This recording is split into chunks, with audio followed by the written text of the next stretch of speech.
This gentleman is going to be arguing for evolution, and Mike here will be arguing alternative things. Our debate's going to be in 5-minute segments.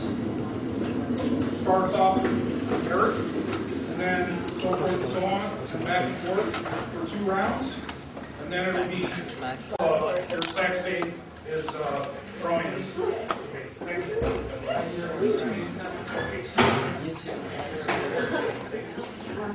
Hey, thanks for being here. My name is Hovind. I'm from Pensacola, Florida, and I have the privilege of traveling around the world and speaking on creation versus evolution. Let me find out real quick, how many of you here just kind of raise your hands without saying anything on the creation side, just out of curiosity?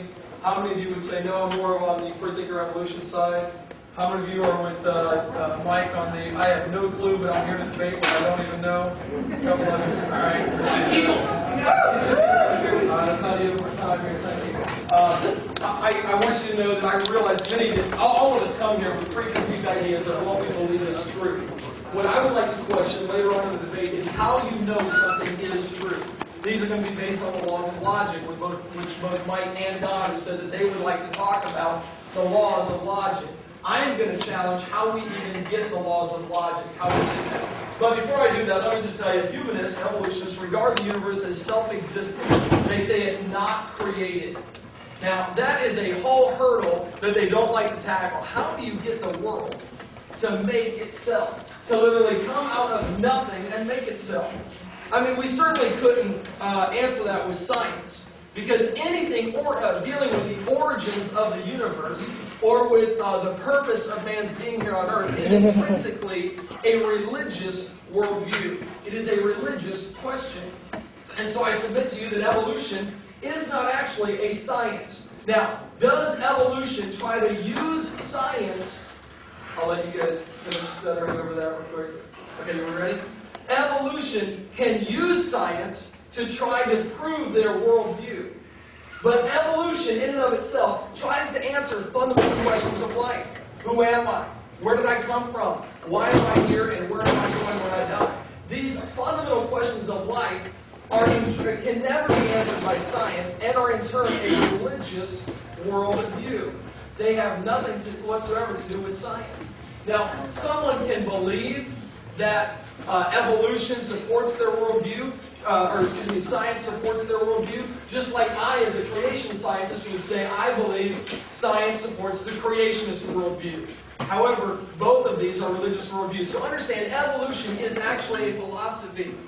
Now, the title of this debate is supposed to be creation versus evolution and whatever Mike comes up with. However, we're going to find out very quickly that this is not, as I read on the flyer, religion versus science. Unfortunately, evolution is intrinsically religious. So evolution is also a religious worldview and is therefore not part of science. If I told you if you kissed a frog that it would turn into a prince, you would say, Eric, that's not true. That's a what?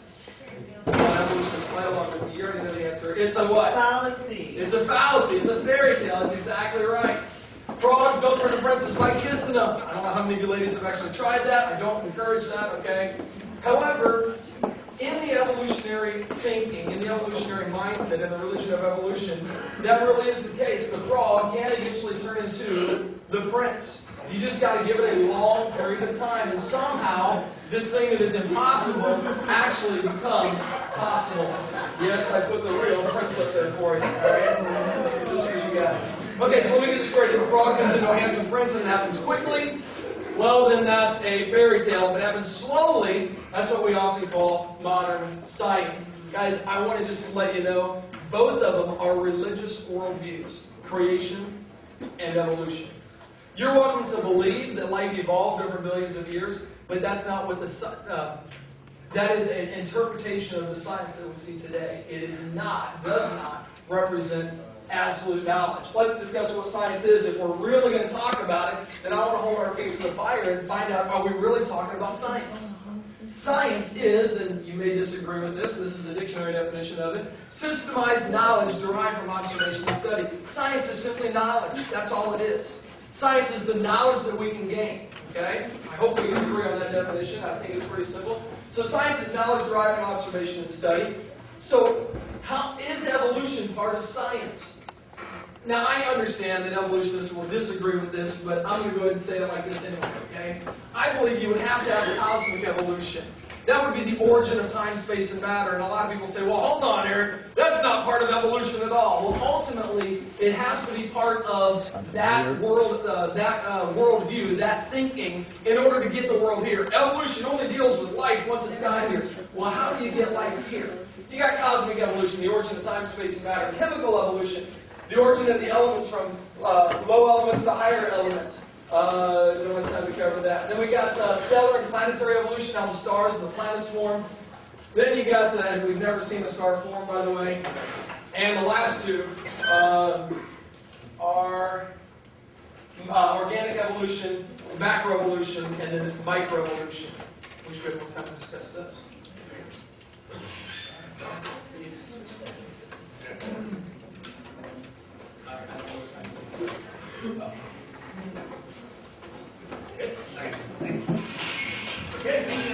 Okay, first of all, I want to point out, Eric does this a lot. He doesn't need a script. He's good.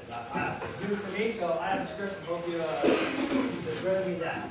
And second of all, I need to make it perfectly clear, I'm not a scientist. I'm not a zoologist or biologist or geologist or physicist. I have no academic background or expertise status in any of the sciences related to evolution. I'm a professor. I'm also the advisor to the Free Thinkers Club. I'm a professor of graphic communication. I'm an expert in graphic design, the design process. It involves analysis, critical thinking, and problem solving, and creativity. I teach students how to create ideas and visuals that can communicate and persuade.